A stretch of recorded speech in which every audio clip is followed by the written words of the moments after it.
Décidé de commencer ce journal dans l'Aisne. Un an après la fermeture de l'usine Nexan de Chauny, les anciens salariés se sont rassemblés aujourd'hui. Un moment d'émotion alors que beaucoup d'entre eux n'ont pas encore retrouvé un emploi. Rémi Vivenot et Christian Mirabeau. Hier, j'avais vraiment pas le moral. Un an a passé, mais Didier Mahut peine toujours à contenir ses larmes. Dans la tête de cet ancien de Nexans, les brasiers dans la cour de l'usine, la colère de ses collègues et derrière eux toute une ville pour les soutenir. Afin de maintenir les liens entre les anciens salariés, il a créé un blog et les appelait à se rassembler ce matin.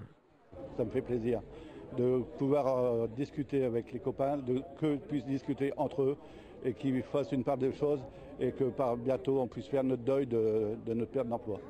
C'est pas fait aujourd'hui? Pas encore pour moi. Pourtant, seule une vingtaine d'anciens sur 200 sont venus participer à cette sorte de messe anniversaire.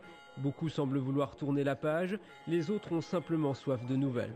Je suis venu retrouver un peu mes anciens collègues de travail, savoir un peu ce que chacun fait, parce qu'on n'a plus beaucoup de contacts comme on avait dans le temps, quoi. Alors je suis venu un peu pour ça, quoi. Difficile dans ces conditions de se faire une idée précise de l'avancée de la reconversion des anciens Nexans.